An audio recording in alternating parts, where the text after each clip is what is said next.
pues ahora ya sí oficialmente empezamos, agradeciéndole a Mario invitarme a esta jornada porque me viene muy bien, me gusta mucho hablar de todo lo que voy a contar hoy. Yo creo que a vosotros también os va a gustar ver un poquito de cosas. Realmente, aunque he puesto novedades en enfermedad celíaca, vamos a ver realmente novedades asociadas al consumo de cereales que tienen gluten, que es algo un poco más amplio. Por eso hablo de patologías por sensibilidad al gluten. La celíaca está ahí, por supuesto. Hay un concepto nuevo que me imagino que habéis escuchado ya porque está muy de moda, que se llama así: sensibilidad al gluten no celíaca. Este concepto lo aplicamos a pacientes que clínicamente, por los síntomas que tienen, se encuentran mal y parecen celíacos. Sus pruebas, las pruebas de diagnóstico de la enfermedad celíaca son completamente negativas, por tanto no son celíacos, pero cuando hacen dieta sin gluten se recuperan. ¿Por qué? No tenemos ni idea, pero ocurre así. Como hacen dieta sin gluten y se recuperan, les llamamos sensibles al gluten no celíacos, pero no sabemos realmente si el gluten es el culpable de su problema. Eso es un problema médico, es un problema de investigadores. Desde el punto de vista del paciente, dice, bueno, si con la dieta sin gluten me recupero, me da igual cómo me llamen, hago la dieta y se acabó. Pero en cualquier caso, es importante saber quién hay ahí porque a día de hoy está dando muchos problemas. Este concepto se acuñó en el año 2011, o sea que realmente tiene muy poquito, tiene muy poca trayectoria y tenemos poquita experiencia todavía con esta entidad. Y luego la alergia al gluten también existe y luego con una diapositiva os contaré un poquito sobre ella. En el caso de la enfermedad celíaca hay más enfermedades que pueden ocurrir. Una afecta a la piel y se llama así, dermatitis herpetiforme, afecta a un pequeño grupo de celíacos y otro pequeño grupo de celíacos puede sufrir un problema neurológico que se llama ataxia por gluten. También os comentaré un poquito, si me da tiempo, sobre ello al final. Las prevalencias las tenéis ahí, o sea, ¿cuánta gente está afectada por estas enfermedades?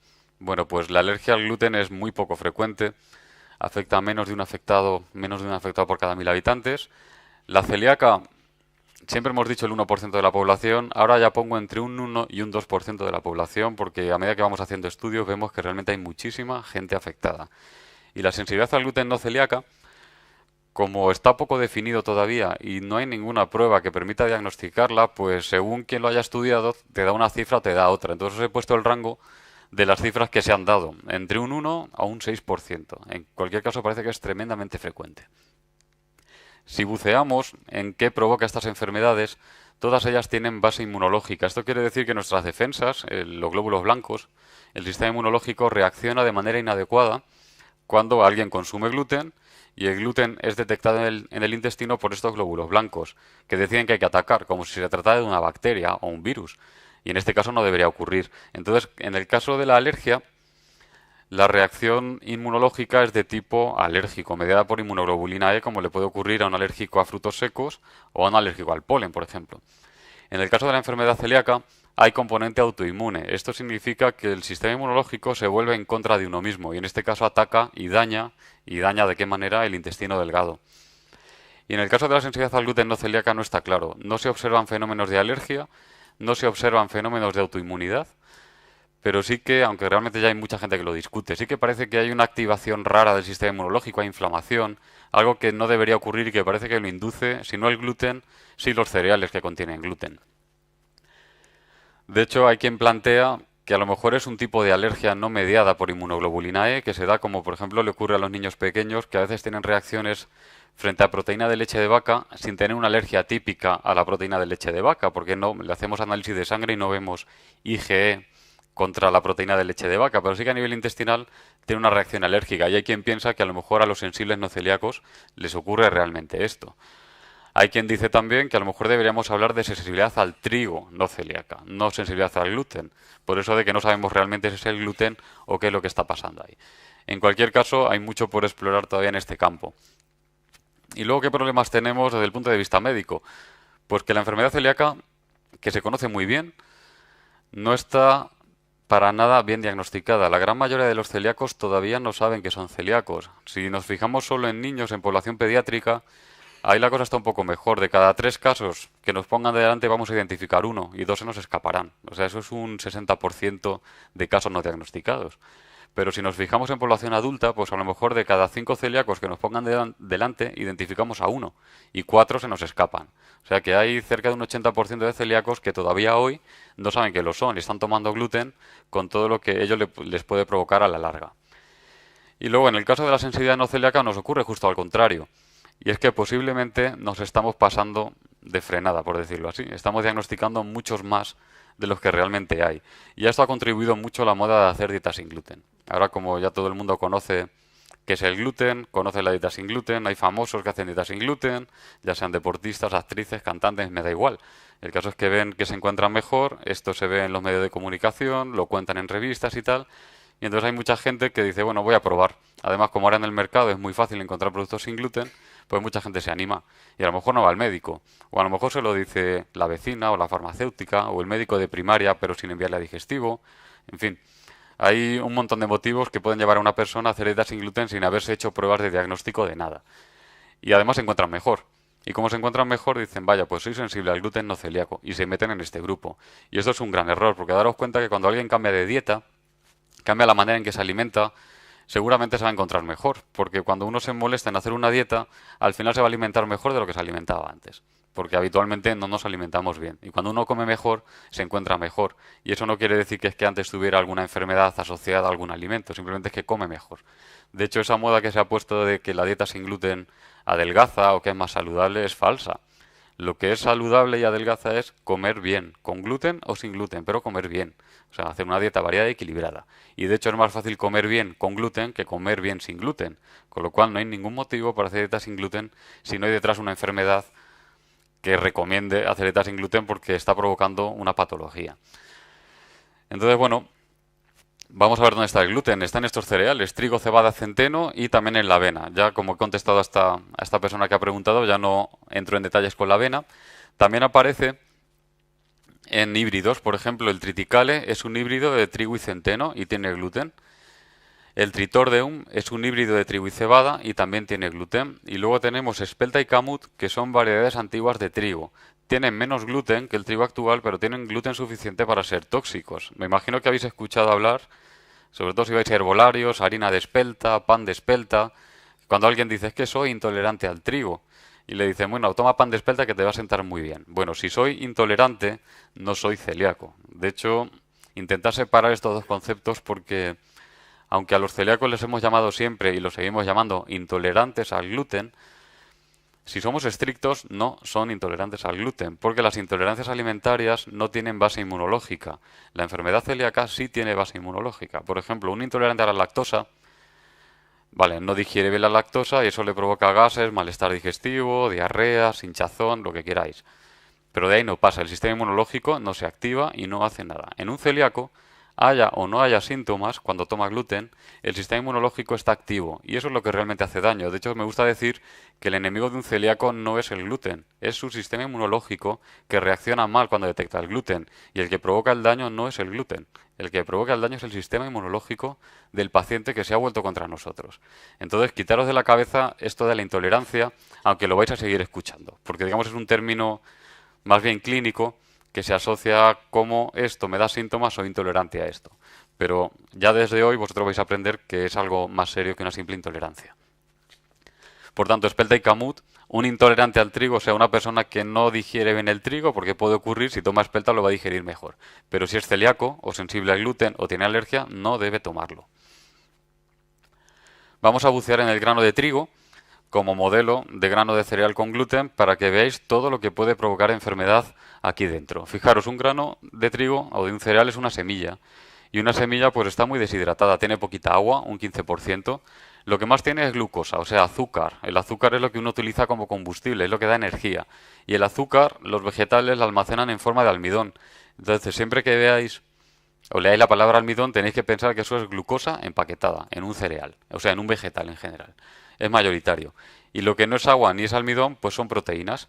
Y entre las proteínas hay tres grupos bastante bien diferenciados: albúminas, globulinas y sobre todo gluten. De hecho, el gluten en trigo, cebada y centeno representa el 80% del contenido proteico total, o sea, es muchísimo. En la avena el gluten es el 20% del contenido proteico total, pero en el trigo es mucho, hay muchísima cantidad. Si yo quiero estudiar el gluten, un bioquímico que quiere estudiar el gluten, lo que tiene que hacer es solubilizarlo para empezar a hacer pruebas. Bueno, pues resulta que el gluten es insoluble en agua. Entonces lo que yo puedo hacer es empezar a trocearlo. Esto se puede hacer con proteasas. Yo en el laboratorio he hecho proteasas y el gluten empieza a ser troceado. Los fragmentos de gluten de forma genérica se llaman prolaminas. Si yo quiero estudiar estas prolaminas, en agua tampoco se disuelven bien, pero en alcohol sí. De hecho hay una fracción que son las gliadinas. Esta palabra seguro que os suena por el tema de los anticuerpos. Bueno, pues las gliadinas son la parte del gluten que se disuelve bien en alcohol. Y la parte que se disuelve mal en alcohol se llaman gluteninas. Entonces, si yo sigo profundizando, las gliadinas se pueden diferenciar en varias familias. Las llaman alfa, beta, gamma, omega. Esto da un poco igual. Simplemente lo pongo para que veáis la complejidad. Y las gluteninas, pues las diferencian en un componente que llaman de alto peso molecular, un componente que llaman de bajo peso molecular. Esto lo he desglosado así porque os voy a decir qué puede provocar enfermedades de todo lo que hay aquí. Y empiezo con las gliadinas alfa. Estas son las más tóxicas para los celíacos. De hecho, lo que más encrespa el sistema inmunológico de un celíaco son las alfa-gliadinas. Las gliadinas omega también pueden afectar a los celíacos, pero son responsables de un tipo de alergia alimentaria que es muy grave y puede matar a la persona que sea alérgica. De hecho, el otro día llegó a la asociación, yo conozco muy poquitos, conocí a uno y ahora ya conozco dos.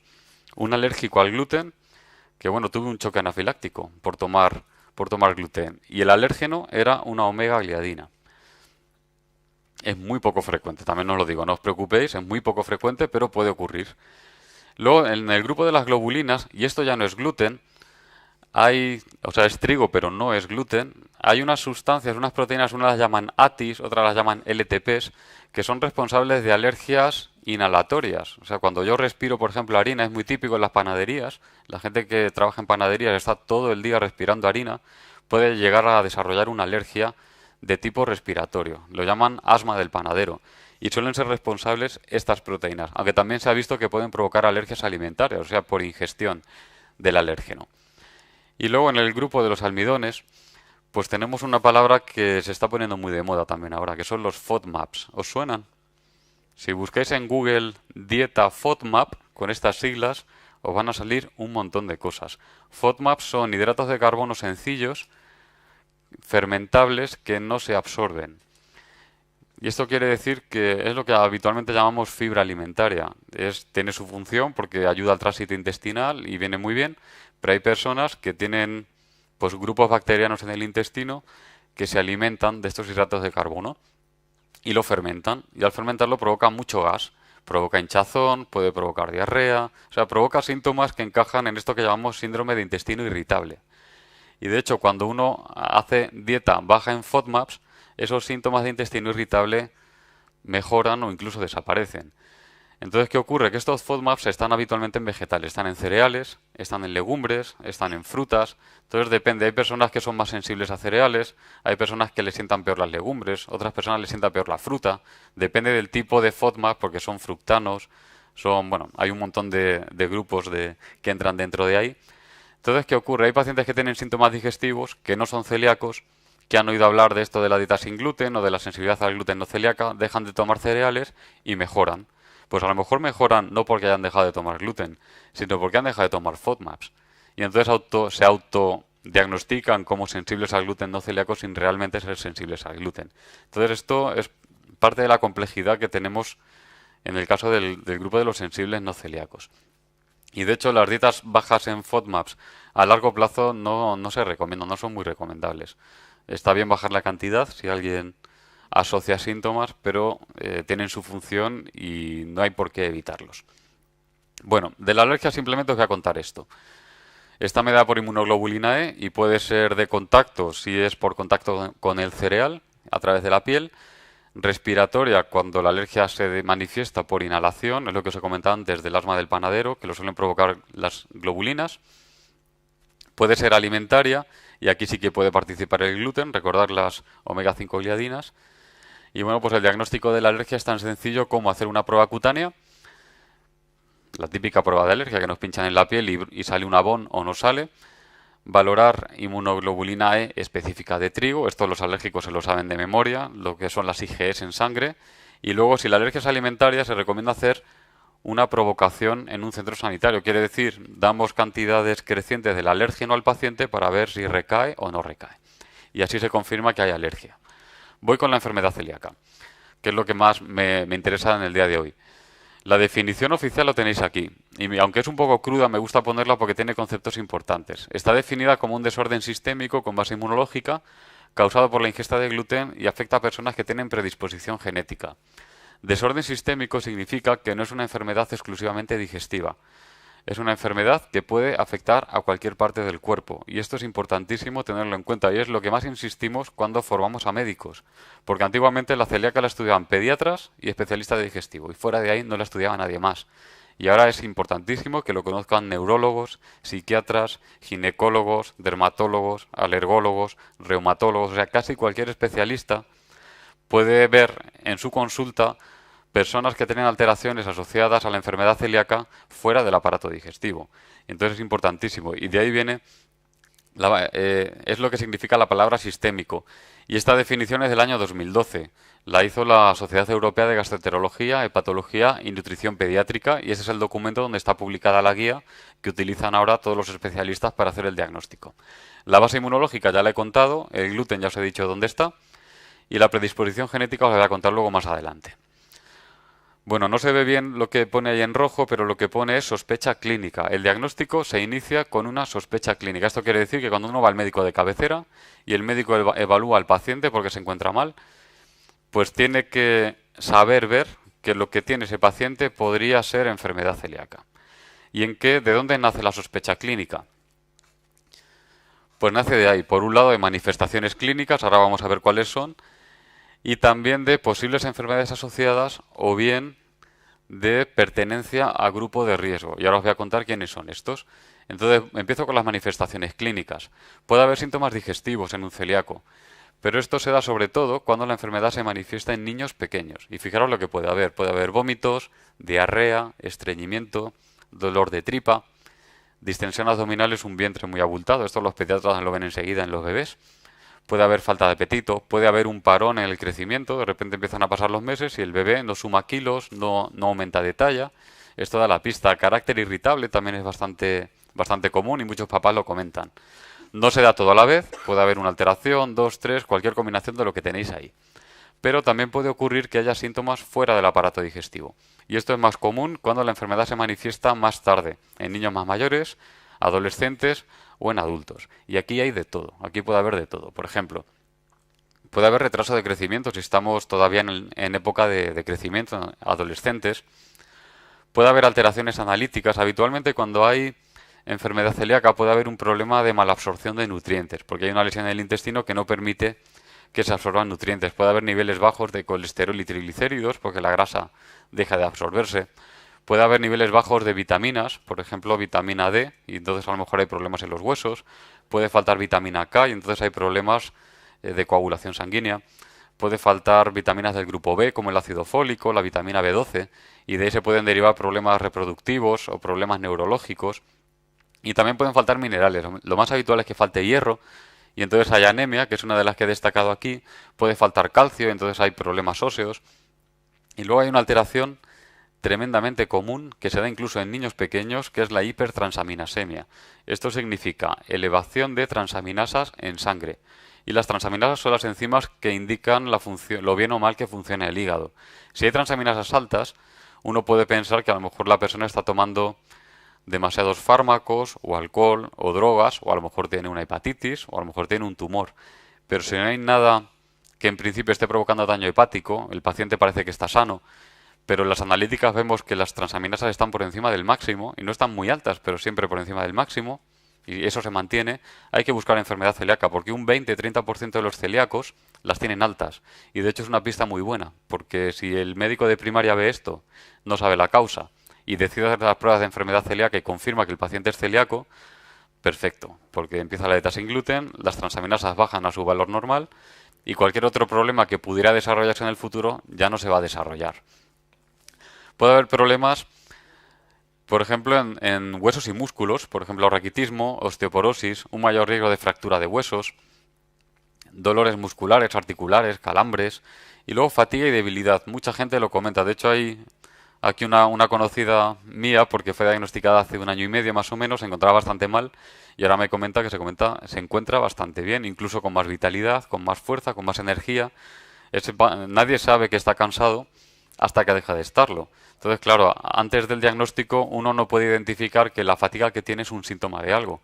Pero si luego le descubren que es celíaco y esa fatiga desaparece, se da cuenta de que eso era un síntoma de la enfermedad celíaca. También puede haber problemas ginecológicos y reproductivos, por ejemplo, infertilidad tanto en hombres como en mujeres. Recomendamos cuando haya un problema de fertilidad, si no se identifica la causa, es bueno buscar enfermedad celíaca. Habitualmente no se hace, pero no estaría de más. En el caso de las mujeres también pueden ocurrir otras alteraciones, por ejemplo, alteraciones menstruales, primera regla que llega demasiado tarde en una chica adolescente, o menopausia que llega demasiado pronto en una mujer madura, o abortos de repetición, o sea, mujeres que sí que se quedan embarazadas, pero abortan a las primeras semanas de gestación, y ocurre una vez, dos veces, tres veces. Pues si no se sabe la causa de esto, no está de más buscar enfermedad celíaca por si acaso. Porque si el problema era la enfermedad celíaca, la dieta sin gluten lo resuelve. Y la mujer que no se queda embarazada ahora se va a quedar, y la que antes había abortado en el siguiente embarazo seguramente ya no aborta, si el motivo era este. Y también puede haber complicaciones neurológicas y hasta psiquiátricas. Dentro de cuadros neurológicos se suele hablar de migrañas, hiperactividad, falta de concentración, pérdida de memoria, demencia precoz en personas de cierta edad. Incluso hay episodios de epilepsia, sobre todo en niños, que se puede asociar con la enfermedad celíaca. Hay neurólogos que lo discuten, pero bueno, a veces parece que hay una relación causa-efecto entre empiezo la dieta sin gluten y los episodios de epilepsia han desaparecido. Parestesias también son bastante comunes. ¿Os suena la palabra parestesia? ¿Se os ha dormido alguna vez un brazo, una pierna o una mano? Si alguien se cruza de piernas y se le duerme es normal, pero si se duerme de forma espontánea, eso se llama parestesia y es un problema neurológico. Una causa habitual de parestesias es falta de vitamina B12, y esto lo digo por la gente que hace dieta vegetariana o vegana, que tiene un aporte muy bajo de B12 y deben suplementar o inyectarse vitamina B12. Pero bueno, si la B12 está bien, pues a lo mejor la persona tiene enfermedad celíaca y es una complicación de esta enfermedad. Y luego puede ocurrir que no haya síntomas. Y esto ocurre en grupos de riesgo, que son personas que son familia de un celíaco, especialmente padres, hermanos o hijos de un celíaco. Hasta un 30% de ellos tienen enfermedad celíaca, mientras que la celíaca afecta al 1% de la población general. O personas que tienen alguna enfermedad autoinmune, especialmente dos, diabetes tipo 1, hasta un 8% de estas personas tienen enfermedad celíaca, o tiroiditis autoinmune. Un 4, un 5, un 6% de estas personas, habitualmente es hipotiroidismo, tienen también enfermedad celíaca. Hay que hacerle las pruebas de forma periódica por si acaso. Y luego hay síndromes cromosómicos como Down, Turner o Williams que también se asocian mucho. Hasta un 10, 12, 14% de estos pacientes, sobre todo en el caso del síndrome de Down, pueden tener enfermedad celíaca. Y una alteración inmunológica que se puede ver en la analítica de sangre, que se llama déficit de inmunoglobulina A, pues también se asocia con la enfermedad celíaca. En grupos de riesgo, como no hay síntomas claros, lo que se recomienda es hacer un control periódico de anticuerpos en sangre. Ahora vais a ver cuáles son. Aquí hay alguien que sea familiar de celíaco. Habéis levantado la mano y he visto que sí, ¿no? ¿Os hacéis un control habitual de anticuerpos en sangre? Pues tenéis que hablar con vuestro médico de cabecera y decirle, oye, que tengo mi madre o mi padre o mi hijo, mi hermano o mi hermana tiene enfermedad celíaca, me han recomendado un control que se puede hacer cada año, cada 2 o incluso cada 3. Eso lo pautáis. No habiendo síntomas, no hay por qué ir todos los años al médico a hacer la analítica de sangre para ver anticuerpos de enfermedad celíaca. Si son negativos y no hay síntomas, entiendo que no hay ningún problema y espero la siguiente revisión. Si son positivos, habría que seguir adelante con el diagnóstico. Ahora vais a ver la prueba. En fin, ya hemos reunido en base a síntomas o grupos de riesgo, hemos reunido suficiente sospecha de enfermedad celíaca. Ahora lo que hay que hacer ya es hacer las pruebas de diagnóstico y las tenéis aquí. Estas son las 3 pruebas en las que se apoya el diagnóstico. Un estudio serológico que consiste en valorar anticuerpos de enfermedad celíaca en sangre. Un estudio histológico que es la biopsia intestinal.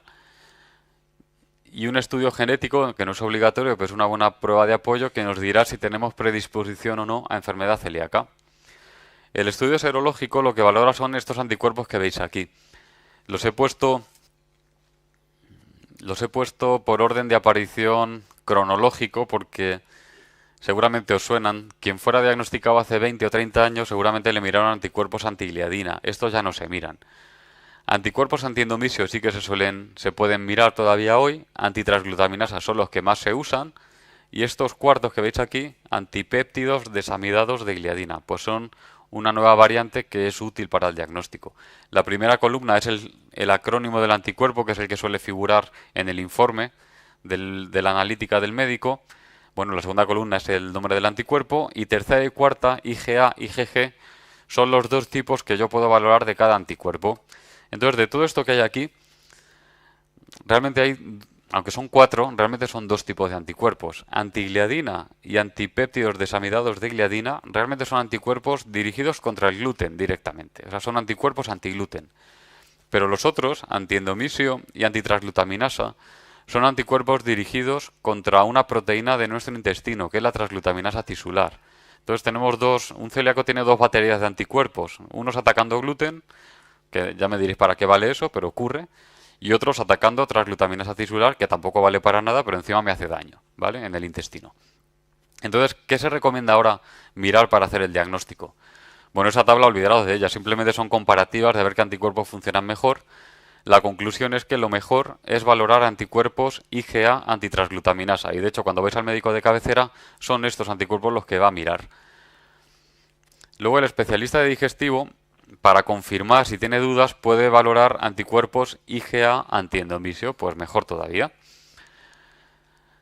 Y luego en los pacientes que tienen déficit de IgA, que es un problema relativamente común en los celíacos comparado con la población general, es más común, 20 veces más frecuente en los celíacos que en el resto de la población, los anticuerpos que yo mire de clase IgA no me valen para nada porque van a salir negativos. Entonces hay que fijarse en los de clase IgG. Y en ese caso se recomienda mirar estos, antipéptidos desamidados de gliadina. Por tanto, si alguien tiene déficit de IgA y el hospital o el centro de salud puede pedir estos, son los ideales para ver si hay enfermedad celíaca o no. En cualquier caso, la prueba de anticuerpos no es definitiva. ¿Por qué? Porque puede haber falsos negativos. Falsos negativos significa que siendo celíaco, mis anticuerpos pueden ser negativos. ¿Y en qué casos puede ocurrir esto? Pues por ejemplo en niños menores de 2 años. No es fácil que fabriquen, no siempre fabrican anticuerpos antitransglutaminasa, que son los que habitualmente se miran. Entonces, en este caso, no está de más mirar anticuerpos de clase IgG desamidados de gliadina, porque estos con menos de 2 años sí que pueden ser positivos en un niño celíaco. Luego, si hay déficit de IgA, por supuesto, cualquier anticuerpo de clase IgA no me vale, tengo que mirar de clase IgG y el mejor es este. Si el paciente está tomando poco gluten, es posible que sea celíaco, pero no se vean anticuerpos en la sangre. Y esto realmente se da mucho en familiares de un celíaco, porque en casa de un celíaco no se toma tanto gluten como en casa de una persona que no es celíaca. Entonces, a lo mejor esa menor ingesta de gluten puede ser suficiente para desarrollar la enfermedad en el familiar, pero no suficiente para que sus anticuerpos se eleven. Entonces, un médico siempre debe tener en cuenta cuánta cantidad de gluten consume el paciente cuando le está haciendo las pruebas para poder valorar realmente ese resultado. Luego, si alguien tiene un tratamiento inmunosupresor porque ha tenido un trasplante de un órgano o porque tiene una enfermedad inflamatoria o reumática y está tomando inmunosupresores, pues es posible que los anticuerpos sean negativos. Hay que valorarlo también. Y luego, pacientes que tienen una lesión intestinal leve, no tienen la típica atrofia de vellosidades de los celíacos, es posible que los anticuerpos sean negativos, pero también son celíacos. No tienen atrofia, los anticuerpos están a lo mejor a niveles muy bajos, pero sí que pueden ser celíacos. Todo esto hay que considerarlo. Y también puede haber falsos positivos. Esto significa que yo no soy celíaco, pero me hacen los anticuerpos y resulta que dan positivos. Esto es poco frecuente, poco habitual, pero se puede dar. Por ejemplo, cuando hay infecciones o hay alguna enfermedad autoinmune coexistente, puede ocurrir que los anticuerpos de enfermedad celíaca salgan positivos sin ser celíacos. Y bueno, y otros que no quiero comentar ahora. Si acaso luego al final os hablo de unas tiras reactivas que hay en farmacias y tal, eso lo guardo para preguntas porque si no me voy a quedar sin tiempo. Luego, si los anticuerpos son positivos, sí o sí hay que hacer la biopsia intestinal para confirmar el diagnóstico. Si los anticuerpos son negativos, pues depende. Si hay suficientes síntomas de sospecha, o hay enfermedades asociadas a la enfermedad celíaca, o hay familiares en la familia, pues a lo mejor también se recomienda hacer la biopsia por si acaso, porque hay celíacos, ya digo, que tienen anticuerpos negativos. El médico tiene que valorar, y esto lo tiene que hacer el de digestivo, si hay suficiente sospecha de enfermedad celíaca, aunque los anticuerpos sean negativos, hay que hacer biopsia intestinal. Y aquí un patólogo tiene que catalogar el tipo de lesión. Y fijaros todo lo que podemos ver en el intestino de un celíaco. Esta clasificación que veis aquí la estableció un patólogo inglés que se llama Michael Mars, lo hizo en el año 1992. Ha sufrido modificaciones, pero en esencia se mantiene y es la que usan los patólogos. De hecho, si alguien tiene el informe de la biopsia en casa, luego lo miráis a ver si han puesto vuestro nivel de lesión según la clasificación de Mars. Este hombre pues dijo que una lesión Mars 0 es un intestino completamente sano. Cuando hay lesión Mars tipo 1, no hay atrofia de vellosidades, las vellosidades están perfectas, pero hay un proceso inflamatorio muy característico que se puede ver en la biopsia. Quiere decir, a esta lesión la llaman enteritis linfocítica. Esto quiere decir que hay un tipo de glóbulos blancos que se llaman linfocitos T intraepiteliales que están aumentados. Habitualmente hay menos de 15, de un 15%, lo que llaman un 15%. Cuando hay más de un 25% hay enteritis linfocítica. Y esto es bueno que en el informe figura. Se ha encontrado tanto porcentaje de linfocitos intraepiteliales y por tanto hay lesión Mars tipo 1. Esta lesión es bastante conflictiva porque no es exclusiva de la enfermedad celíaca. El gluten lo puede provocar, pero hay otras causas que lo pueden provocar y hay que descartarlas. La primera de ellas, Helicobacter pylori. ¿Os suena esta bacteria? Es una bacteria que vive en el estómago, tiene forma de taladro, de hecho se clava en la pared intestinal, si prolifera mucho puede llegar a provocar úlcera de estómago. Muchísima gente la tiene. Hay personas que no le dan ningún problema, hay personas que sí, puede provocar gases, puede provocar dolor epigástrico, puede provocar cierto malestar intestinal y puede provocar lesión tipo 1, Mars tipo 1. Habría que descartarlo, hay una prueba, en una gastroscopia se puede ver, o en el test de expirado de hidrógeno también se puede ver si hay Helicobacter pylori. Con antibióticos se puede tratar y se erradica. Luego también lesión Mars tipo 1 le puede provocar pues una infección por parásitos. Por ejemplo, hay un parásito bastante común que se llama Giardia. ¿Os suena la palabra? Hay gente que tiene Giardiasis. Eso puede provocar Mars tipo 1. En una analítica de heces se podría descartar si hay parásitos intestinales o no. El sobrecrecimiento bacteriano, que es algo bastante frecuente en la población, también se puede dar. Sobrecrecimiento significa que hay demasiadas bacterias viviendo en el intestino delgado. Y eso provoca que estas bacterias se alimentan de lo que nosotros nos alimentamos, sobre todo azúcares, hidratos de carbono sencillos. Y entonces si yo como hidrato de carbono y hay muchas bacterias en el intestino delgado, posiblemente antes de que yo los procese y los absorba, se lo han comido las bacterias. Y las bacterias cuando se alimentan de azúcar se multiplican muy rápido y liberan gas. Entonces esto me provoca mucha hinchazón abdominal en la parte alta, puede provocar incluso sensación de ahogo, puede provocar esto que llamamos hernia de hiato, que es simplemente pues bueno, un exceso de presión aquí que da de sí el paso del esófago por el diafragma, entonces bueno, genera malestar, puede provocar reflujo. Entonces esto se da y puede provocar lesión Mars tipo 1. Esto también habría que descartarlo con antibióticos y dieta baja en hidrato de carbono se puede tratar. ¿Qué más hay que descartar? Pues alergias alimentarias. Una alergia alimentaria puede provocar lesión Mars tipo 1. El consumo de fármacos antiinflamatorios no esteroideos también puede provocar, si es habitual, lesión Mars tipo 1. O sea, fijaros la dificultad de un digestivo cuando se encuentra en un paciente o en una biopsia esta lesión. Todo lo que tiene que ir quitándose del medio antes de echarle la culpa al gluten. Y debería ser así. Luego la lesión Mars tipo 2 casi no se ve. Ahí no hay atrofia de vellosidades, sí que hay enteritis linfocítica, eso se va a mantener en todos los estadios de la lesión, pero hay un ensanchamiento en la base de la vellosidad que se llama cripta. A esta lesión la llaman hiperplasia de criptas. Y en el informe también es bueno que esté especificado si está o no está. Y la lesión tipo 3 ya es la propia de la enfermedad celíaca, es la atrofia de vellosidades. Se subdivide en 3A, 3B o 3C, que significa atrofia parcial, subtotal o total. Realmente, si estamos en la situación de atrofia, el diagnóstico de enfermedad celíaca está bastante claro. Es verdad que hay otras situaciones que pueden provocar atrofia que habría que descartar, pero son poco frecuentes. Aunque hay una que se comentó en este curso del jueves y en el congreso, justo es que además la semana pasada hubo un congreso de la Sociedad Española de Enfermedad Celíaca, no era congreso médico sino científico, de investigadores, y hubo una ponencia dedicada a un fármaco que se llama olmesartán, que es un antihipertensivo que se prescribe mucho a personas con hipertensión. Bueno, pues este fármaco provoca atrofia de vellosidades intestinales. O puede provocar, vamos a decir, puede provocar atrofia. Y de hecho, cuando uno ve la biopsia, es indistinguible de la lesión intestinal de un celíaco. Entonces, esto un médico lo tiene que tener en cuenta. Cuando ve atrofia, tiene que asegurarse que ese paciente no está tomando olmesartan, por ejemplo.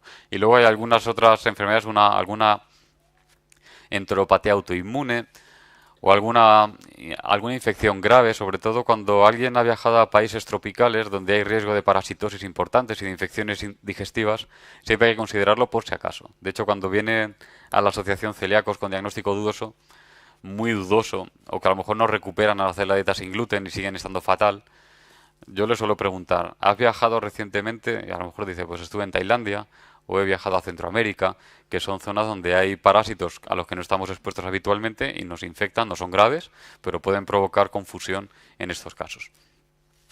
Lo bueno es que la lesión intestinal se recupera haciendo la dieta sin gluten. ¿Cuánto va a tardar? Siempre se ha dicho que 1 año, luego se decía que 2 años, ahora ya se asume que puede tardar 5 años en recuperarse la atrofia, incluso más, pero bueno, si uno hace bien la dieta sin gluten se recuperará y no hay ningún problema. Y el estudio genético, pues es una prueba de apoyo y os cuento un poquito cómo interpretarlo. Aquí he pintado 100 muñecos que representan a 100 personas que uno elige al azar en la población. Por ejemplo, aquí si fuerais 100, que a lo mejor se acerca, si yo a todos vosotros os hago el estudio genético de predisposición a enfermedad celíaca, me voy a encontrar que sale positivo en 30. Tienen fondo amarillo, a lo mejor no se ve bien, pero esos 30 tienen predisposición a enfermedad celíaca. Quiere decir que potencialmente podrían desarrollar la enfermedad. Son los que poseen las variantes de riesgo que se llaman HLA-DQ2 o HLA-DQ8, que es lo que yo busco cuando hago el estudio genético.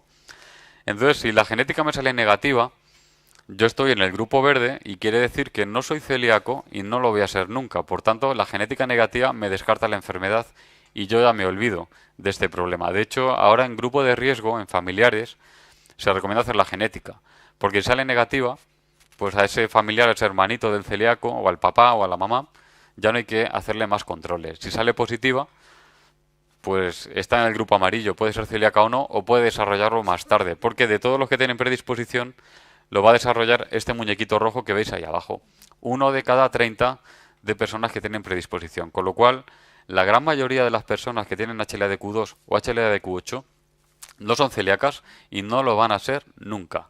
Ahora bien, si tienen un familiar celíaco, pues tendrán que hacerse ese control periódico para ver si más adelante desarrolla la enfermedad. ¿Qué provoca? Mucha gente lo pregunta. ¿Por qué hay gente que tiene riesgo y no es celíaca? Pues porque habrá factores ambientales, los hay, que disparan la enfermedad. Entonces, un factor ambiental, el primero es el gluten. Si yo no tomo gluten, está claro que no voy a ser celíaco, o sea, no soy celíaco y no lo seré nunca. Si tomo gluten, tiene que haber algo más que desarrolle la enfermedad. Ese algo más puede ser una gastroenteritis, o sea, una infección digestiva por virus, por bacterias o por parásitos. Puede disparar la enfermedad una intervención quirúrgica también. Puede disparar la enfermedad una situación traumática a nivel emocional.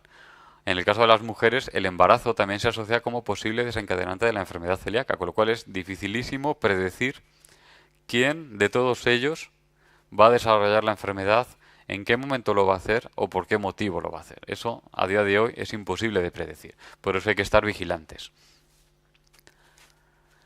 Bueno, he acabado con la celíaca. Una diapositiva para hablar de la dermatitis herpetiforme.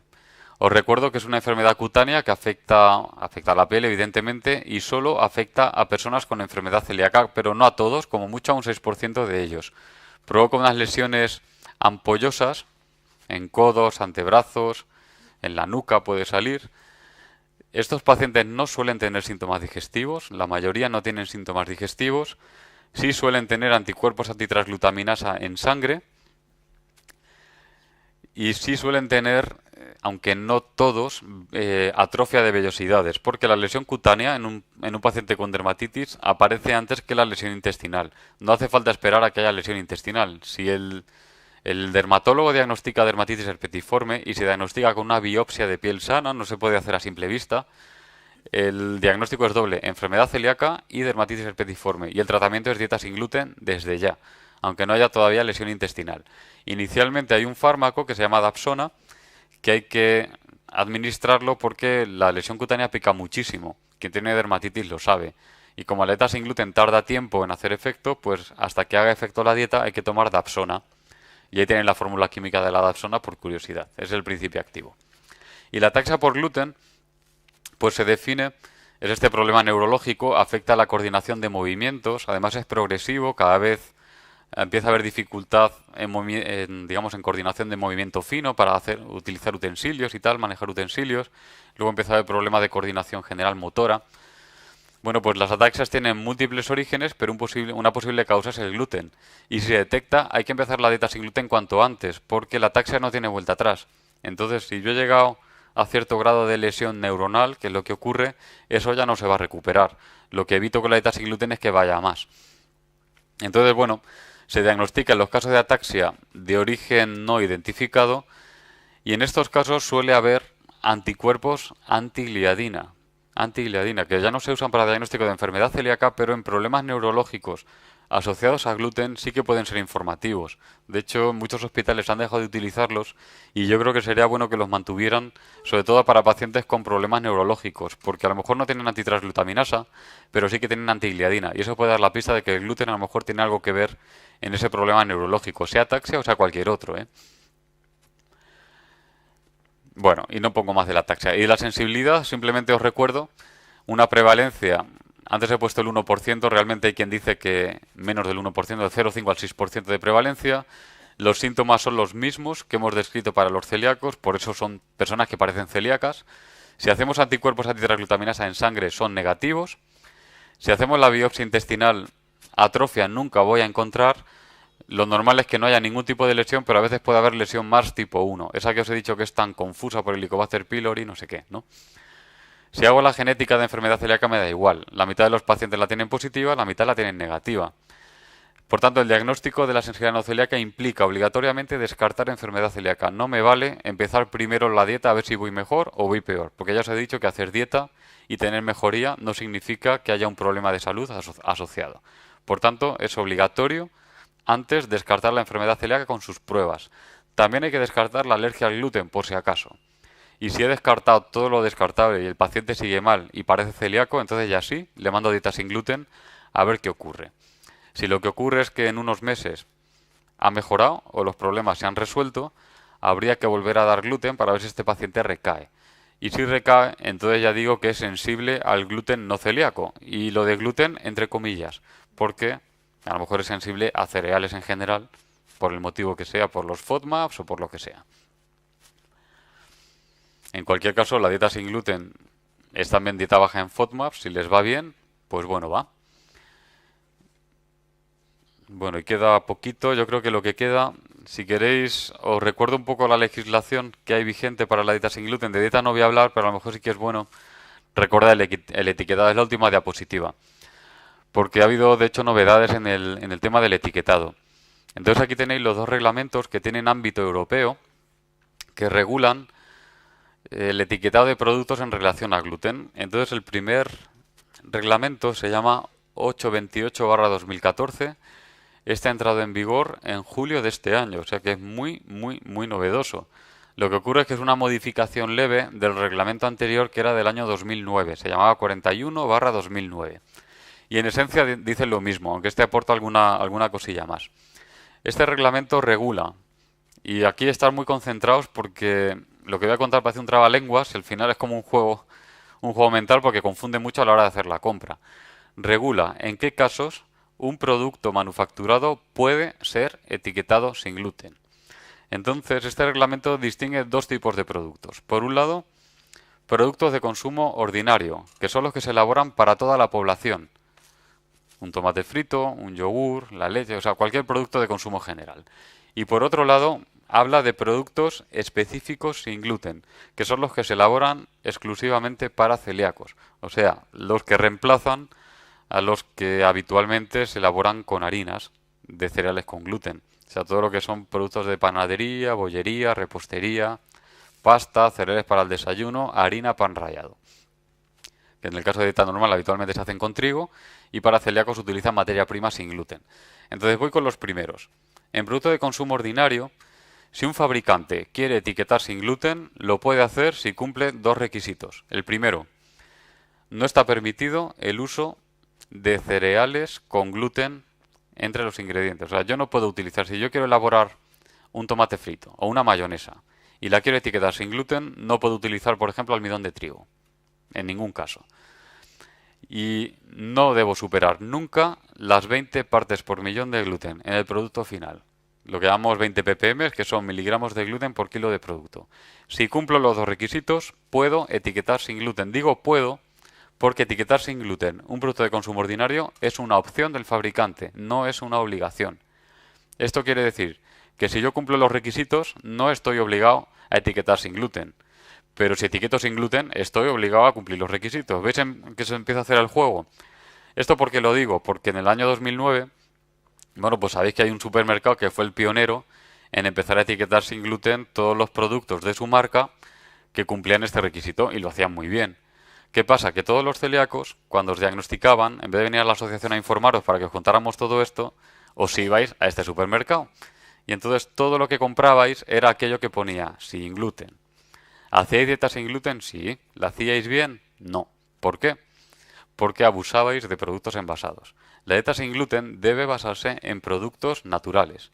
¿Se pueden consumir envasados? Sí, pero sin abusar. Entonces, ¿qué pasa? Que los celíacos iban obsesionados, o ibais obsesionados, con todo lo que ponía sin gluten. Y con eso cometíais dos fallos. Lo primero, restringíais muchísimo vuestras opciones de alimentación, porque hay un montón de productos en el mercado que son sin gluten y no ponen sin gluten en la etiqueta, porque no están obligados a hacerlo, pero los tenéis que conocer, porque los podéis tomar. Y luego, el segundo fallo que cometíais es que abusabais de productos elaborados, porque claro, a lo mejor os encontráis un huevo y como en el huevo no pone sin gluten, porque no debe poner sin gluten, porque todos los huevos son sin gluten, pues claro, decir, bueno, voy a comprar, bueno, un huevo no, pero cualquier producto, siempre ibais huyendo de lo natural y os ibais a a lo envasado porque os daba la seguridad el hecho de que pusiera sin gluten. Entonces, un mensaje que os quiero que os llevéis hoy de tipo práctico es este. Hay un montón de productos en el mercado que son sin gluten, aunque no pongan sin gluten. Y tenéis que conocerlos. Las asociaciones de celíacos seguimos editando guías de alimentos para que aprendáis qué productos siempre son sin gluten, aunque no pongan sin gluten, y qué productos podrían llevar el gluten según el fabricante. Y para estos últimos, los que pueden ser sin gluten según el fabricante, entregamos pues un listado de productos desglosado por marcas. Por ejemplo, tomates fritos, yogures con sabores, ese tipo de productos, pues lo decimos, mira, esta marca, esta marca, esta marca son sin gluten.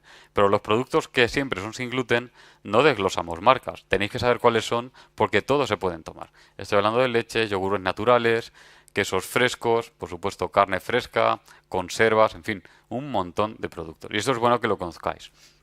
Bueno, paso a los productos específicos sin gluten. En este caso, y estoy hablando del pan sin gluten, magdalena sin gluten, galletas sin gluten, pan de molde sin gluten, harina sin gluten, pasta sin gluten, todo esto que se elabora para celíacos. Bueno, pues en este caso, fijaros qué paradoja, sí que está permitido el uso de ingredientes derivados de cereales con gluten. No sé si esto lo sabíais, pero es así. Por ejemplo, hay unas pizzas que son sin gluten, que tienen como ingrediente, son para celíacos, tienen como ingrediente almidón de trigo. ¿Esto está permitido? Sí, pero está permitido siempre que ese almidón de trigo haya sido tratado para reducir la cantidad de gluten. Recordad que el almidón no es gluten, es hidrato de carbono, es glucosa. Lo que pasa es que el almidón siempre está contaminado con gluten, que es proteína. Pero bueno, si consigo separar el almidón de la proteína y garantizo que he quitado el gluten, yo lo puedo utilizar como ingrediente en productos de este tipo. Y en cualquier caso, tengo que garantizar que el límite máximo de gluten del producto final es... Aquí hay dos límites, 20 partes por millón o 100 partes por millón. Si el límite máximo son 100 partes por millón, el producto debe estar etiquetado sin gluten. Aquí sí que es obligatorio. Si yo elaboro pan sin gluten, lo debo etiquetar sin gluten. Y no debo superar las 20 partes por millón. ¿Qué pasa con el otro límite? 100 partes por millón ya desde el año 2009 se permitía. Lo que pasa es que en el sur de Europa no había productos de este tipo. Ahora posiblemente empiecen a entrar. Cuando un producto para celíacos tiene 100 partes por millón como máximo, debe estar etiquetado como muy bajo en gluten. También es para celíacos, pero no perdéis de vista que puede tener 5 veces más de gluten. Por tanto, nuestra recomendación es que no consumáis productos de este tipo, porque ya se hizo hace bastantes años en Italia un estudio de cuánto gluten soporta un celíaco al día y se llegó a la conclusión de que un celíaco puede tomar hasta 50 miligramos totales de gluten al día. 50 miligramos de gluten, si hacéis matemáticas, aunque hoy es sábado y está lloviendo y tenemos la mente un poco espesa, si echáis cuentas, son 2,5 kilos de productos limitados a 20 partes por millón. ¿Eso lo veis? 20 más 20 más 10. 2,5 kilos de productos limitados a 20 miligramos por kilo. Pero si yo compro productos de 100 partes por millón, sería medio kilo. Entonces, no perdáis nunca de vista que la cantidad de productos envasados que toméis va sumando una cantidad mínima residual de gluten que, si es suficientemente alta, puede hacer saltar otra vez al sistema inmunológico. En cualquier caso, lo tenéis que conocer porque estos productos, que ya digo, en Suecia, en Noruega, en Finlandia se comercializaban hace años, van a empezar a llegar aquí probablemente porque la ley lo permite. También lo permitía antes, pero lo permite. Y ahora la venta online facilita muchísimo que cualquiera entre en internet y compre productos sin gluten. Por cierto, por curiosidad, por si os gusta viajar, el límite de 20 partes por millón está en Europa, está en Estados Unidos, está en Canadá. En Argentina tienen 10 partes por millón. Cuando vienen los argentinos, yo a veces, una vez leí algún comentario de argentino y dice, no vayáis a Europa que se envenenan. Bueno, está así, pero bueno. En Australia lo tienen en 5 partes por millón. Y el otro día me dijeron que en Chile lo tienen en 3 partes por millón. Bueno, también os tengo que decir, para tranquilidad vuestra, que todos los años hacemos una campaña de analítica de productos de los que hay en el mercado que creemos que pueden tener gluten, o sea, los que más sospechamos. Y la mayoría de las veces, 80-90% de los productos que pueden tener hasta 20 partes por millón, tienen 0. O sea, os lo quiero decir para que veáis que la industria alimentaria se puso las pilas y lo hacen muy bien. Hace 20 años se detectaban fallos, hace 15 años se detectaban fallos, hace 10 se detectaban algo menos de fallos. A día de hoy es muy difícil detectar. En cualquier caso, hemos detectado alguno y cuando se detecta lo denunciamos a la Consejería de Sanidad para que avise. También os digo que cuando se ha detectado un fallo, a lo mejor ha sido un producto que tenía 23 partes por millón. Era un lote. A lo mejor el lote siguiente no tenía nada. Pero bueno, claro, el fabricante se enfada y dice, oye, que me he pasado en 3. Bueno, pues la ley dice 20, son 20. Pero en general están bien etiquetados. Y ya por último, el reglamento de alérgenos, que entró en vigor en diciembre del 2014, o sea, ya lleva un tiempo. Este reglamento dice que es obligado a declarar alérgenos en productos envasados y en producto fresco. De hecho, si he oído que la comida va a ser en ginos luego, ¿no? Bueno, pues luego tranquilamente quien vaya ya a comer, o cuando vayáis en general, echad un vistazo porque los platos tienen que venir indicando qué alérgenos contienen o qué alérgenos no contienen. Pero en cualquier caso tienen que informar en cada plato qué alérgenos hay. A huevo, bueno, hay 14 alérgenos y el gluten figura entre ellos. Y en productos envasados también. Aquí hay un problema. Y es que si un fabricante utiliza un alérgeno como ingrediente, por ejemplo el gluten, lo tiene que declarar. Y además lo pone en negrita, letra mayúscula, se ve bien.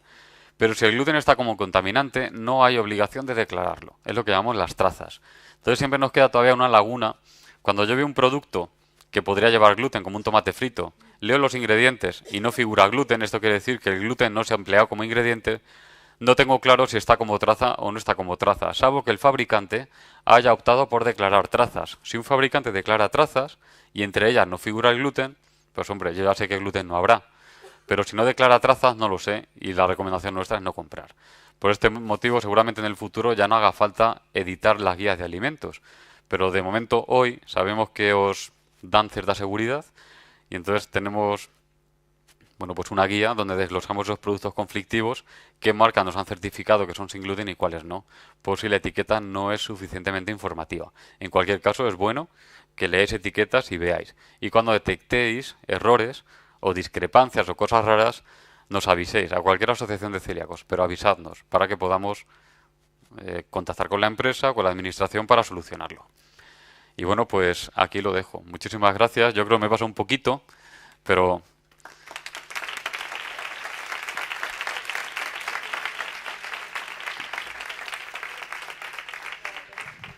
Bueno, no os he mentido al principio, ¿no? Yo creo que está muy interesante y una exposición hablando de enfermedad celíaca y dieta sin gluten bastante interesante, la verdad que sí. Vale, gracias. Nos hemos pasado un poquito, pero como hemos empezado tarde, Diana, nos vas a dar 10 minutos de tu exposición, luego lo recuperamos y vamos a hacer una ronda de preguntas, ¿vale? Vale. Entonces os voy a pasar el micro para quien quiera hacer la primera pregunta. Que me levante la mano.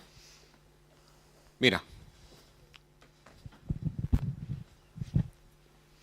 Buenos días. En mi Hola. caso no es una pregunta. Me gustaría que aclararas en voz alta que los medicamentos que llevan gluten está completamente claro en su prospecto y en su composición y en su caja.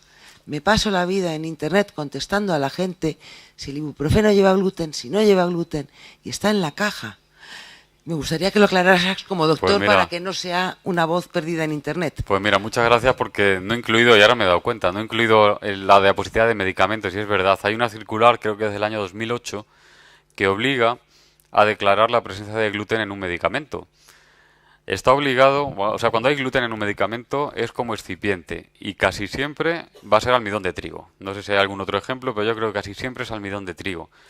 Entonces lo debe declarar en el prospecto, no sé si en la caja por fuera, pero dentro es lo que hay que leer. Hay que irse a los excipientes y nos pondrá cuál es el excipiente y el cereal de origen cuando ese cereal tiene gluten. Por ejemplo, si leéis excipientes y pone almidón y punto, ese almidón no es de trigo, ni cebada, ni centeno, o sea, no tiene gluten, porque si tuviera gluten tendría que decir almidón de trigo, cebada, centeno. Por tanto hay que ir. Además creo que eso a lo mejor lo sabes tú mejor, porque si no me acuerdo mal eres farmacéutica. Creo que además en un medicamento, como está todo pesado, todos los ingredientes, indica las partes por millón. Entonces puede indicar que hay menos de 20 partes por millón, por ejemplo 14 o 8. Si es así, un celíaco podría tomarlo, un alérgico no. Si tiene más de 20 partes por millón, ni puede el celíaco ni puede el alérgico. Entonces, habitualmente los médicos no lo saben porque no tienen la información a mano, pero es bueno siempre que vosotros lo miréis en el prospecto. El farmacéutico entiendo que puede mirar en la ficha del laboratorio si tiene. Entonces, a lo mejor es lo ideal. Cuando a alguien le recetan un fármaco, si el médico no lo sabe, no lo puede mirar, el farmacéutico sí. Si no queréis comprarlo, abrir la caja. No hace falta mirar la ficha del laboratorio. Como farmacéutico tú abres la caja. Coge el micro. No hace falta buscar ni en el ordenador, en la propia caja lo pone. Es un Vale. excipiente de declaración obligatoria como la lactosa y otros. Lo pone clarísimo. Y llevo, desde que he sido diagnosticada como celíaca, buscando medicamentos con gluten y he sido incapaz de encontrarlos. Es que hay poquísimos. Creo que hay menos de Con 100. lo cual quiero tranquilizar a la gente que siempre mire para tranquilizarse, pero que no piensen que todo tiene gluten. Porque yo no he conseguido encontrar uno y tengo una farmacia. Pues te a iba a mi preguntar que disposición. me dieras un ejemplo porque yo no me sé ninguno. Es que no lo he encontrado. No, no sé, yo tampoco sé ninguno. Existen, porque lo miras en el Vademecum y existen, pero no están, por lo menos en mi farmacia no los tengo para la venta, con lo cual no, los toma muy poca gente, a lo mejor a nivel hospitalario. Puede ser. Entonces que la gente se tranquilice, viene muy clarito explicado si hay gluten y la mayoría no llevan, para que no estén angustiados. Muy bien, gracias. Quería preguntarte una cosa más. Con relación a la genética que has comentado antes, has dicho, yo creo haber recordar una diapositiva en la que ponías que un 50% son DQ2, DQ8. Pero también había otra diapositiva por ahí que hablaba de un 99% de los casos que sí Te aclaro esto. eran DQ2 o DQ8. Y luego, sí, eso lo que significa es que hay unos cuantos genes más que a día de hoy no están claros que estarán afectando la enfermedad y hasta qué punto de verdad son informativas las pruebas genéticas, porque si hay otros factores genéticos ahí que no se conocen, pues cómo podemos fiarnos o no de las pruebas genéticas. Vale, pues por partes. En población general, DQ2 y DQ8 está en el 30%, ¿vale? En población celíaca, en celíacos, DQ2, DQ8 está en el 99%. Siempre voy a dejar un 1% por si acaso. En sensibles no celíacos, mi impresión, lo que pasa es que todavía no hay datos que lo prueben, es que no hay diferencia con población general. O sea, se dan un 30% positivos o un 70% negativos. Aunque los estudios genéticos que han hecho en sujetos sensibles no celíacos han encontrado que el 50% son DQ2, DQ8 y el 50% no. Yo creo que si catalogamos bien a los sensibles no celíacos, la genética HLA no tiene nada que ver. Por tanto, sensibles no celíacos y población general tendrán una proporción similar, pero en celíacos la asociación es brutal. 99% son DQ2 o DQ8. El valor de la prueba, por tanto, ¿cuál es? Pues un valor predictivo negativo, que se llama, que es cuando me sale negativo, descarto. Porque si no tengo DQ2, DQ8, no voy a ser celíaco. Si me sale positivo no lo sé, porque hay muchísima gente positiva. Pues hay que hacer otras pruebas, hay que ver síntomas, hay que hacer anticuerpos, si hay sospecha hay que hacer la biopsia, por supuesto, y todo esto. ¿Vale? Hola. Hola. Yo quería preguntar sobre los productos que son aptos para celíacos sin gluten, pero contienen almidón de trigo. Si ponen sin gluten, son sin gluten, porque no pasan de 20 partes por millón. Nosotros analizamos cuando se empezó a comercializar esta pizza con almidón de trigo, era una pizza sin gluten, la analizamos y tenía, no recuerdo, pero a lo mejor eran 5 partes por millón. O sea, estaba dentro de rango.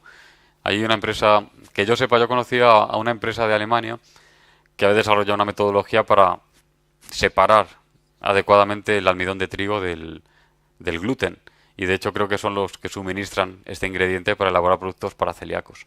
Y lo que has dicho antes de que hay otros componentes en el trigo que no son el gluten que podrían influir, entonces no hay problema. Eso no se controla. Si no se ha demostrado que haya una patología asociada a eso, no hay problema. Para la enfermedad celíaca no hay problema. Si alguien tiene, imagínate que tienes una alergia alimentaria frente a estos ATIs, que son un 4% yo creo, del componente proteico, pues si esos ATIs van en el almidón de trigo y tú eres una alérgica muy sensible, vete tú a saber, pero yo no te conozco casos que hayan sido así.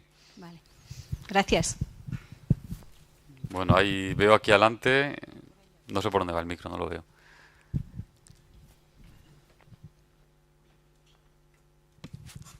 Hola, Hola. mi pregunta es sobre mi hijo de 9 años que es, bueno, celíaco. Es que todavía me resulta un poco difícil distinguirlo porque él tiene todos anticuerpos negativos, toda la serología negativa, no tiene en la biopsia no tiene las vellosidades atrofiadas y ya el estudio genético le salió la predisposición genética. Entonces, su pediatra le trata como lo trata como enfermedad celíaca, pero yo todavía no tengo claro si es enfermedad celíaca o una sensibilidad. Lo que sí que es cierto que ya quitamos el gluten y el niño que el único síntoma que tenía es dolor abdominal, ya no lo tiene. Entonces, un poco con esta historia, ¿él es celíaco o él es sensible? Pues yo diría que ni una cosa ni otra, realmente no lo sabemos. Yo creo, si le han hecho biopsia y no hay lesión intestinal, ni No siquiera hay. MARS tipo 1. Eh, ¿Recuerdas? Eso míralo. Pues, Claro, pero no. eso ¿Qué lo edad del MARS tiene? tipo 1 estaba muy atenta para ver, tiene 9 años y 9 se lo años. detectaron con 4 años y su único síntoma era el dolor abdominal. Luego tuvo un falso positivo del Helicobacter que con la biopsia intestinal nos confirmaron que no Yo en ese tenía caso, el Helicobacter. Entonces, de hecho es que efectivamente la pediatra me dice que por ahora el tratamiento es dieta sin gluten, estricta, pero que en un futuro tendrán pues, que provocar. tienen Sí. que intentar provocar. Lo que pasa Sí. es que al ser un niño, a lo mejor esos síntomas son más propios de adolescentes o adultos, no de niños, no sé, pero igual por su crecimiento y porque es un niño, las pautas a día de hoy es continuar con una dieta estrictamente exenta de gluten. A ver, para bien o para mal, o sea, celíaco no hay. Sensible en un niño, se discute mucho si existen adultos, imagínate en niños. Los niños habitualmente tienen anticuerpos positivos y atrofia, aparte de los síntomas, y queda demostrado el diagnóstico y ya está. En tu caso, no está para nada, con lo que me has contado, demostrado que sea celíaco. En cualquier caso, hace dieta sin gluten y ha mejorado. Perfecto, no sé por qué, pero celíaco no sé si es. Seguramente te van a recomendar en unos años, antes de la adolescencia, hacer una prueba de provocación, que es volver a tomar gluten y repetir las pruebas. Claro. De todas formas, si quieres, llama durante la semana, llama a la asociación, me dices exactamente, o si tienes los informes a mano, me lo lees, y te digo, me dices también en qué hospital y tal, o te puedo Sí. recomendar algún sitio donde ir. Sí, sí. Bueno, para ver cómo le lo hacen. trata una pediatra que es socia vuestra, la doctora Pascual, y creo que está en muy buenas manos, pero vamos, que estoy poniendo mucha atención. Entiendo que lo de llevar una dieta sin gluten es como preventivo ante Bueno, que pero- realmente no se sabe si lo pudiera ser. Por si lo fuera, intentar evitar el estar intoxicando A ver, a una persona que pudiera ser celíaca. Preventivo no es. Si te ha mandado dieta sin gluten, te la manda Sí. el médico, pues sus motivos tiene, hazla bien, pero no Sí, sabes sí, si es sí. celíaco. Y No no lo sé. hay motivo para hacer dieta sin gluten toda la vida. Entonces, en algún momento tendréis que averiguar qué pasa ahí, porque además con 4 años pueden pasar muchas cosas. Puede haber alergias alimentarias transitorias. Hombre, 4 años ya es una edad un poco avanzada para alergias, pero vete tú a saber. O a lo mejor era un problema simplemente de estreñimiento por falta de fibra, qué sé yo, no lo sé. Eso hay que valorarlo bien porque no hay ningún indicio que apunte a enfermedad celíaca. Aunque haya mejorado con la dieta, te digo. ¿Tiene familiares en la familia? Que sepáis, Que celíacos. sepamos, no. Hay muy pocos, vamos. Eso lo vais a tener que verificar más adelante, de alguna manera o de otra. Muchas gracias. ¿Hay alguna pregunta más?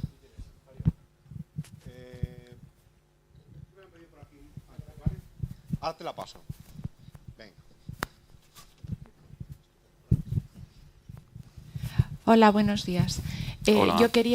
Yo quería preguntarte sobre la comercialización de avena certificada sin gluten, que nos plantea siempre dudas. No estabas al principio, ¿verdad? No, he Ah, llegado vale. tarde, Bueno, perdón. No, pero Perdón si te repito cuento, la pregunta. te cuento muy breve. La avena sin gluten se puede comercializar si está etiquetada sin gluten porque significa que no tiene contaminación cruzada ni supera las 20 partes por millón. Lo que he comentado antes a una persona que ha preguntado es que la recomendación nuestra, bueno, lo hacen las sociedades médicas, es no tomar avena hasta que el celíaco esté completamente recuperado. Y cuando empiece a tomarla, que la tome poquito a poco, porque puede recaer. Hay personas que por lo que sea recaen. Entonces, si alguien recae, no debe tomar avena. Y no empezar hasta que el intestino esté completamente recuperado. Así que date un margen de año o mejor 2 años antes de empezarla a tomar. Buenos días. Yo dos preguntas. Por un lado... No veo, levántame la mano. Yo. Ah, vale, perdona. A mí todavía no hace 2 años que me lo diagnosticaron. Entonces fue por un tema de transaminasas y tiroides. A los 6 meses me volvieron a hacer una analítica y yo me había recuperado totalmente. Las transaminasas estaban perfectas, las tiroides todavía no, y yo me empecé a encontrar mejor. Pero hace 6 meses, de hecho, en esos primeros 6 meses me hicieron un indicador de la antiglutaminasa, y había vuelto ya a 4. Entonces me dijeron que era como una persona ya casi no celíaca. Ujú. Pero hace 6 meses, como me siguen controlando las tiroides y las transaminasas, mis transaminasas se dispararon otra vez. Yo sigo haciendo la dieta sin gluten. Me dijo la doctora de cabecera, que era mi duda, la que yo le quiero preguntar, estaba tomando por temas ya hormonales las perlas de aceite de onagra. Y me dijeron que me las retirara, que al ser muy aceitosas me podía estar dañando el hígado. Y era lo que le quería preguntar por un lado. Y por otro, mi familia se hicieron la analítica y a una de mis hermanas la analítica le salió con los parámetros muy disparados. Le hicieron la gastroscopia y salió negativa, pero le hicieron el estudio genético y salió positivo. Le volvieron a repetir la gastroscopia y sigue saliendo negativo. Como a muchísima gente con genética positiva. No tiene por qué salir positivo. No pasa nada. Y lo que comentabas, ¿cuánto tiempo llevas con la dieta? ¿6 meses? No, en marzo hará 2 años. En marzo 2 años. Cuando alguien eleva anticuerpos antitransglutaminasa, ¿tiene síntomas? ¿Han vuelto a aparecer los síntomas o no? No, pero es que yo tampoco he tenido muchos síntomas. Hombre, Entonces así es más difícil. ahí es complicado. Lo que me has preguntado de las perlas no te sé decir. Realmente no te sé decir si eso influye o no influye. El tema cuando los anticuerpos siguen positivos, ¿cómo de positivos? Cuando me has dicho que han vuelto a subir, a lo mejor son valor pequeño. ¿En qué valor están la última revisión que te han hecho? ¿En las transaminasas? No, de anticuerpos No, antitransglutaminasa. los anticuerpos no me los han revisado. Ah, bueno, pues es lo que tienes que revisar. ¿Pero los tuviste positivos inicialmente o no? Antes del diagnóstico. Sí. Eso es lo que tienes que chequear para Sí, ver. ya a los 6 meses los tenía completamente. Vale, y normal. siguen negativos. Entonces Sí. entiendo que tu dieta es adecuada. Lo de las transaminasas no sé, pero habla con tu médico y si siguen estando positivas, que te derive a digestivo, pues si tiene que buscar otra cosa. Ujú. Vale, gracias. Muy bien, ¿alguna pregunta más? Va a ser la última ya.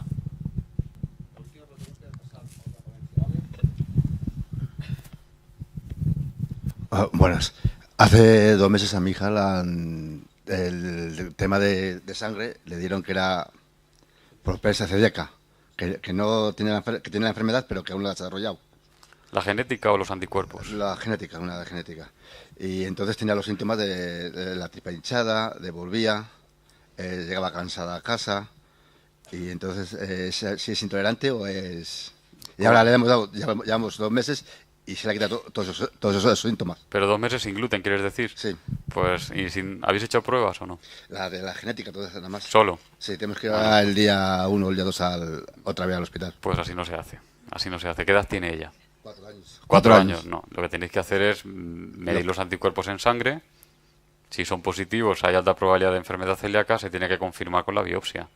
Y esto lo tiene que ver de digestivo. Si empiezas la dieta antes de hacer las pruebas, estamos en una situación muy complicada porque no vas a saber qué pasa ahí. Porque la dieta no se recomienda hasta que no está demostrado que hay una lesión intestinal asociada al consumo de gluten. Pero entonces, nos lo mandó en el hospital en Puerta Hierro. En Puerta Hierro, pero claro, sin biopsia. ¿Tenía anticuerpos muy altos, a lo mejor? Creo que sí. Algo vale, así. Entonces tenemos un caso que no he contado que se puede diagnosticar sin biopsia siempre que los anticuerpos sean muy altos, haya síntomas de enfermedad celíaca y genética de riesgo. Entiendo entonces que es el caso de tu hija y si ha mejorado, va bien. Entonces sí, lo había entendido yo mal. Tengo un sobrino que es alérgico total y otro primo que es también anti... Eso. Es no es celíaco, pero que es alérgico a ello. Muy bien. Vale, entonces sí la habéis llevado bien. Bueno, pues vamos a dar fin a esta ponencia, ya que tenemos que pasar a la siguiente. Y nada, un aplauso para Nacho, por favor. Pues nada, muchísimas gracias y gracias a ti.